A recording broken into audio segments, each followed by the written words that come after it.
How are you, everyone? Thank you for having me. What's that? I have my clicker. So I'm not going to, I hope most of you have had a chance to play with Tumblr, at least in some part already. I wanted to instead do just kind of a quick run through of the shape of our network rather than the specific tools. We launched Tumblr 5 years ago as a place to follow creators all over the world. And I'm happy to say that Tumblr today has really become a home to millions of creators. To the tune of about 600 posts per second people are creating on our network all the time. But separate from just this incredible community of people who are making stuff, we've developed this really remarkable community, something that we never really expected but grew out of that community of creators. I would describe as a community of curators, tens of millions of them on Tumblr today.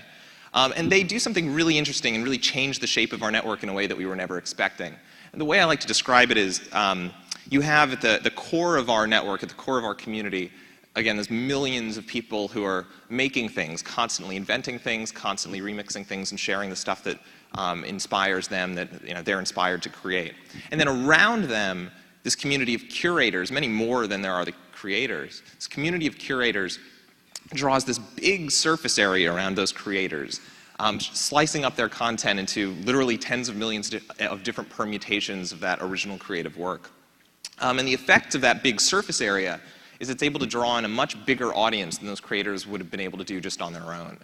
And what I love about this shape that our network takes is that everybody at every level loves each other. So those creators are honored by those curators who use that creative work to express themselves and present it to an even bigger audience than those creators would normally have access to. Those curators love the creators because that creative work is how they define themselves. They're not necessarily the ones to get in front of the camera and play guitar or sing or write the witty quip. But when they find the quip, when they find the perfect image to express their mood, to express how they're feeling, to express what they're in love with or inspired by, those creators are how they do it. It's an incredible privilege for them to be able to find that work that they love so much. The audience loves, obviously, all of the great original creative works, but they also love the curators because they make it possible to find every possible permutation of every bizarre, interesting things, from very specific types of political writing to blogs dedicated to Lady Gaga to very specific verticals in fashion, from street style to nail art. So this shape that the network takes is something, again, kind of accidental, something that just sort of happened over, evolved over the 5 years of Tumblr's life, but something that we're really kind of delighted about and very proud of.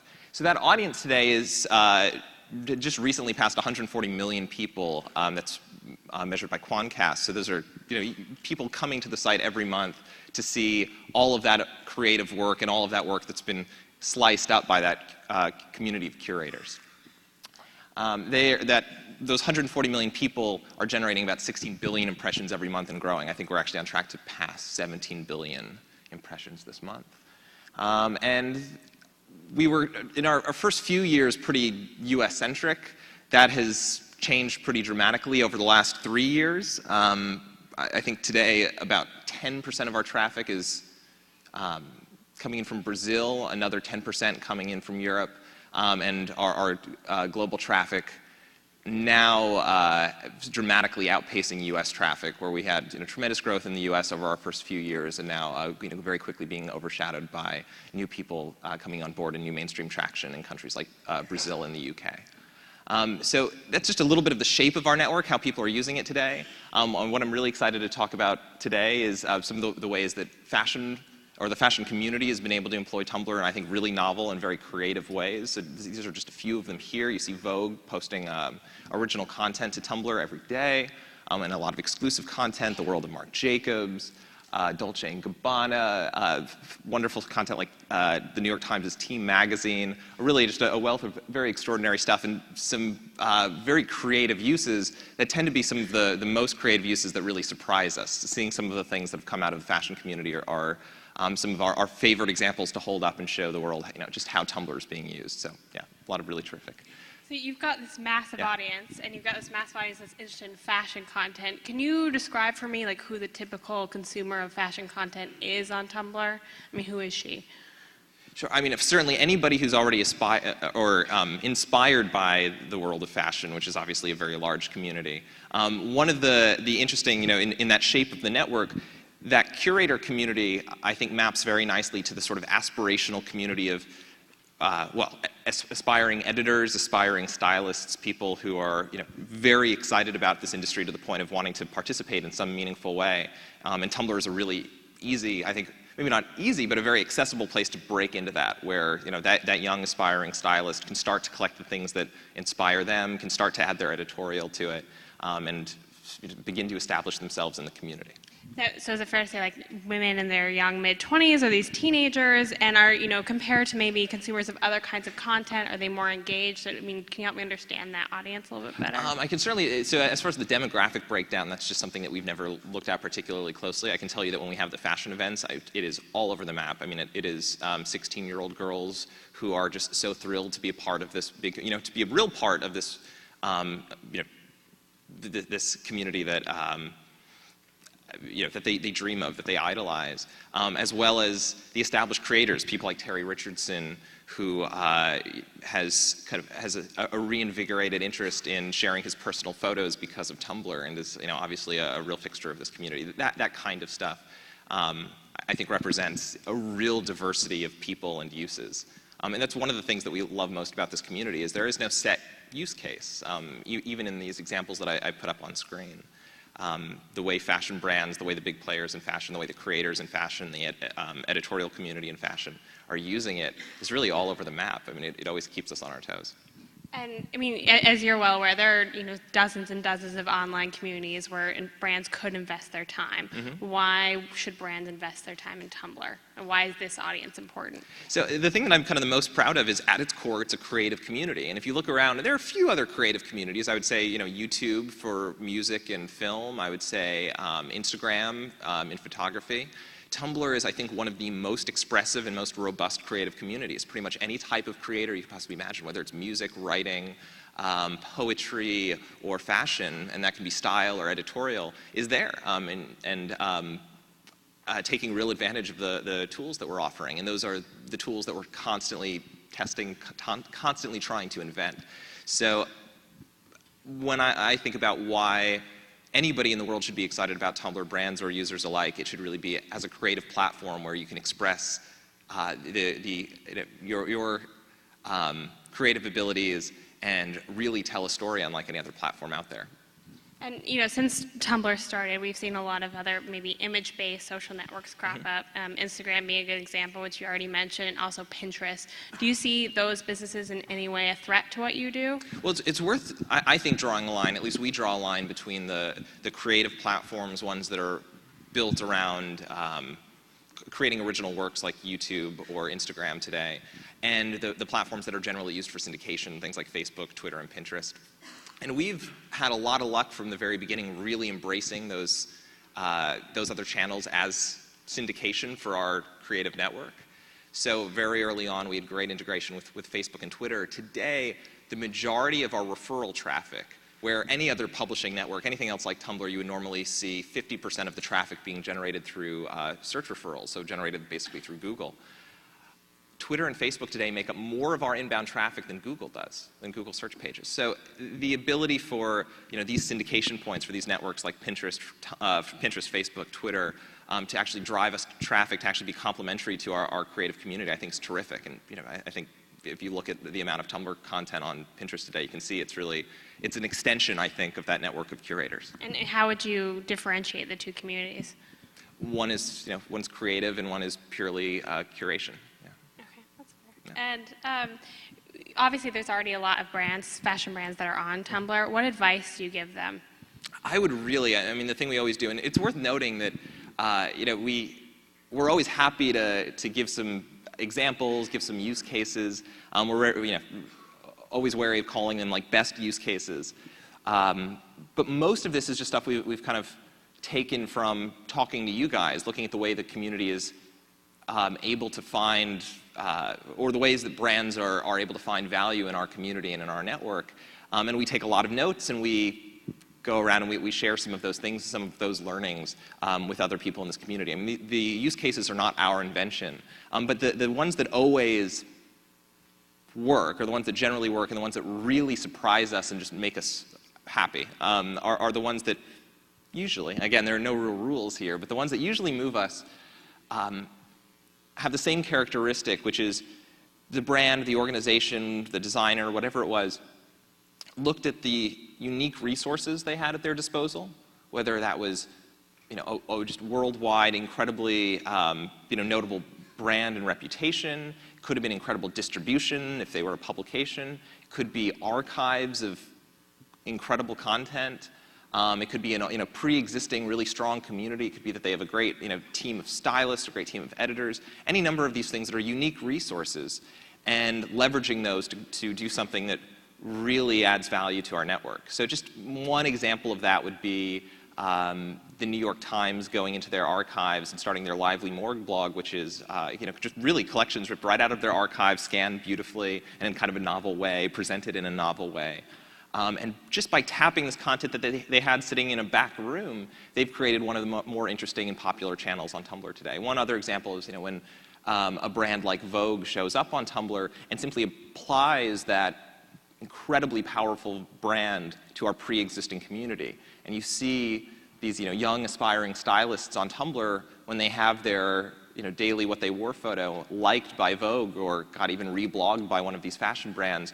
They're in love. I mean, they're ready to pass out. This was like one of the most inspiring moments of their lives and the beginnings of their career. It's like a really powerful thing to see. And for a brand like a Vogue or a D&G or a DKNY to come in and kind of touch the community in that very validating way, in that very positive and reinforcing way, is a really powerful thing that the community just adores and welcomes in with open arms. So during New York Fashion Week last September, Tumblr was very publicly criticized for some sponsorship fees and fees you had demanded for access to bloggers. And shortly thereafter, you parted ways with your fashion director. What happened, and what did you learn from that experience? That was definitely heavily publicized. I think it was making a bit ado about not a fairly small incident, actually. So first of all, I should say that those two things were completely decoupled. That the Rich's move from Tumblr. Rich, who was one of my favorite colleagues, somebody I've been wanting to work with for many years before starting Tumblr, and somebody I still really adore today.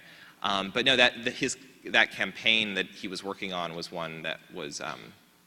We weren't demanding anything from anybody. That was passing a proposal around for feedback with a small group of people, one of which decided to make a big fuss about it, which was unfortunate. I mean, what did we learn from that? I don't think we let it wear on us too much. I think this is still a community that we love being very open with. We love taking risks with and doing experiments with, and I don't think we've let that incident slow us down. And I think the last few months really speak to that.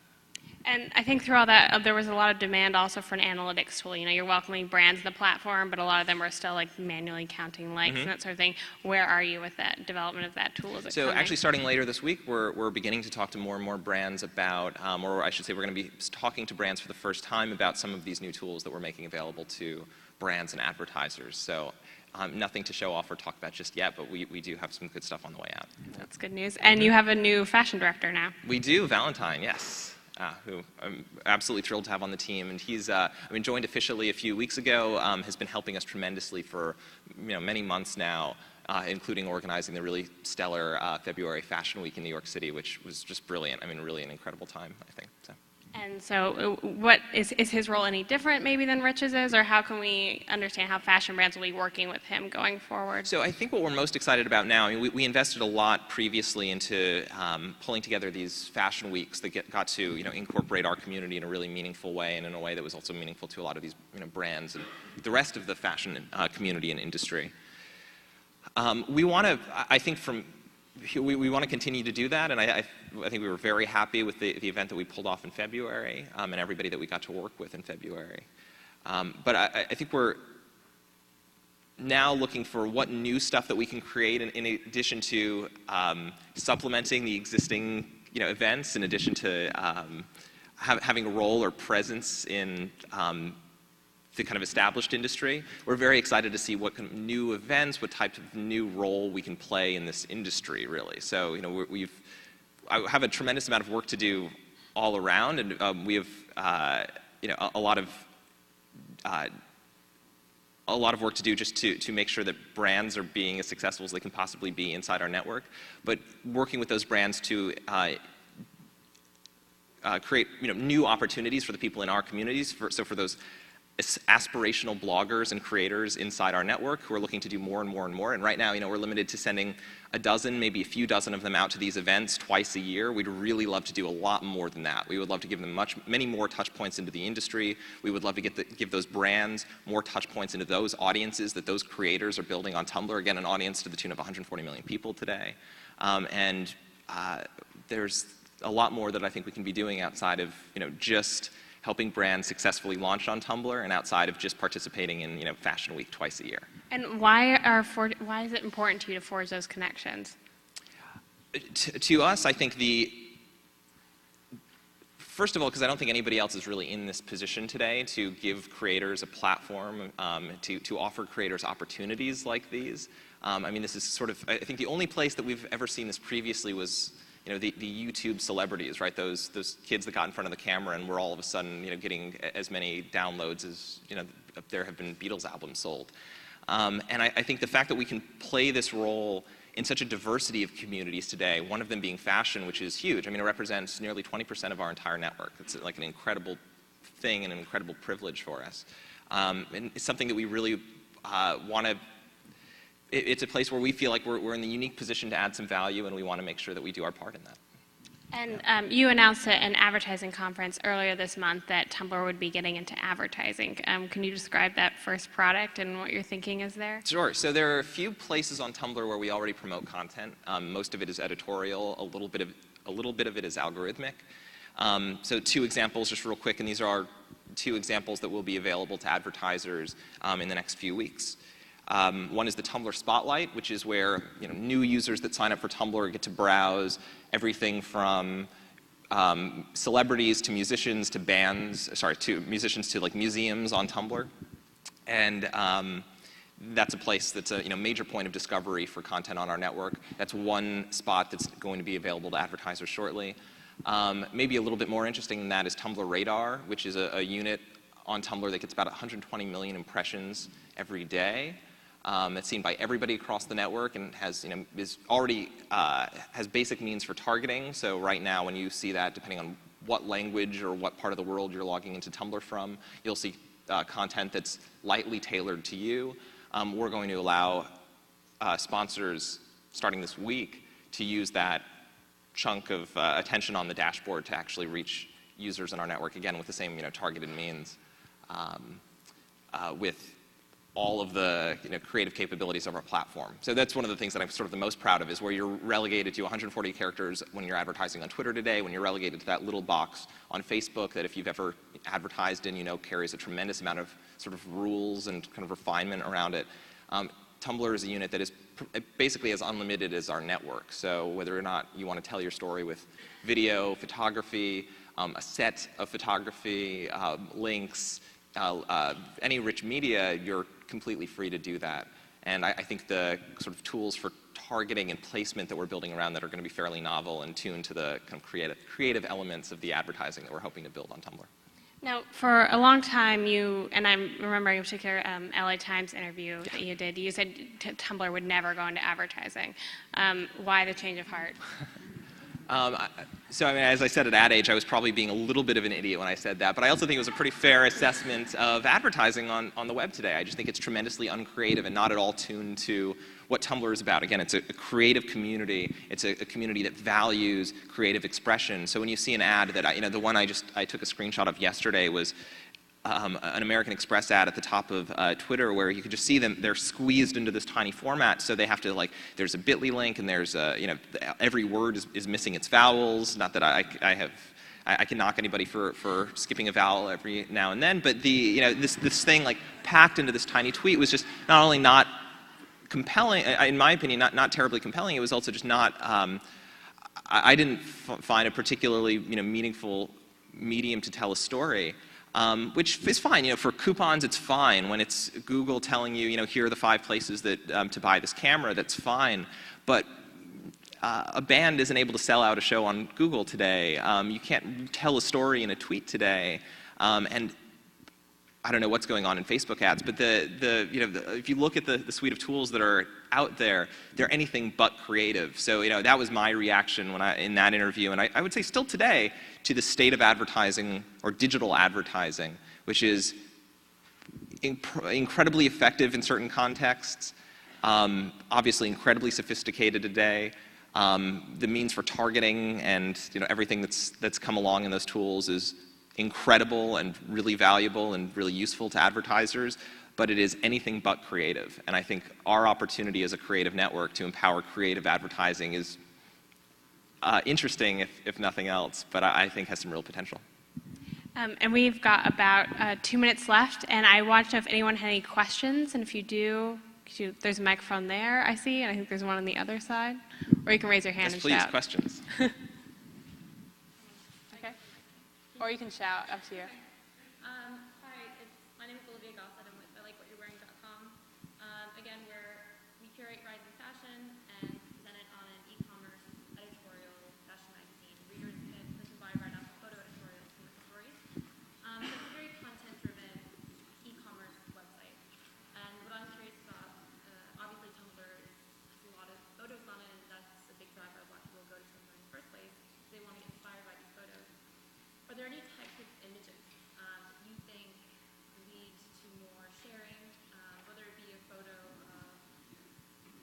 this means specifically that, but whether it be a photo editorial or street style, is there anything that carries more weight than others? Do you repeat the question?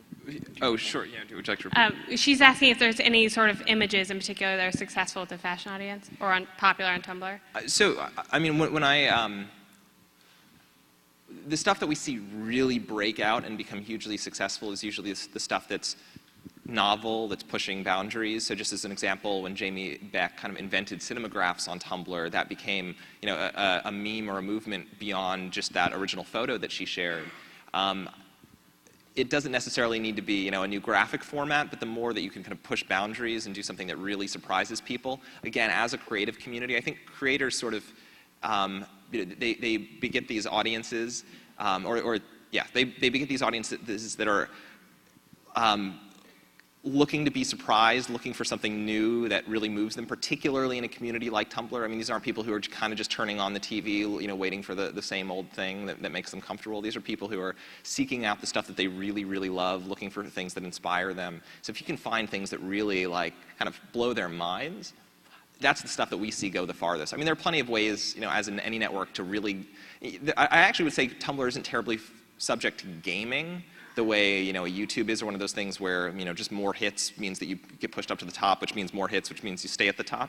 Tumblr tends to be, you know, a real meritocracy. The people that show up with good original stuff tend to do very, very well.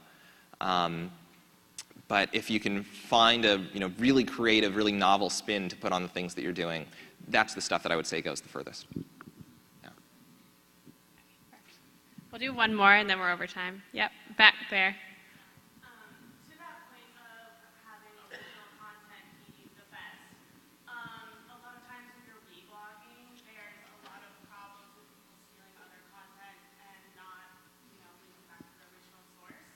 In the future, are you planning to modify that feature in any way to help, you know, sort of protect it? So, well, we do 2 things for attribution right now. I mean, it's worth pointing out that those creators in our community, and, you know, so many of the creators who are flocking to Tumblr, are really excited and feel very empowered by the ability for their creative works to go far and wide, for them to be able to get this distribution without being dependent on publishers, agencies, distributors, you know, anything else. They can build these audiences on their own, and that's an incredibly empowering thing for, you know, everyone from the up-and-comer like a Jamie Beck, or from, you know, Terry Richardson on Tumblr.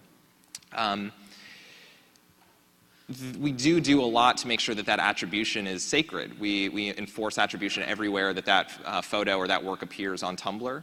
That means that when you create that post on Tumblr and it gets spread around the community, it is always linking back to you, much like that YouTube video, which is, you know, wherever it's embedded, it's always linking back to the source. There's more that we're constantly doing there. So we overhauled that attribution pretty dramatically last year with, I think, great success.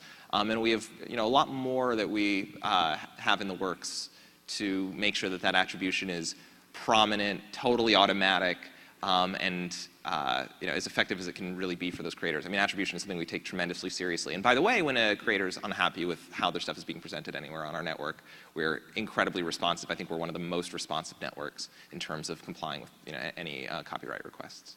But yeah, we do everything we can to make sure that your creative works are attributed to you. Yeah. Well, that's all the time we have for, so Thank you. Thank you.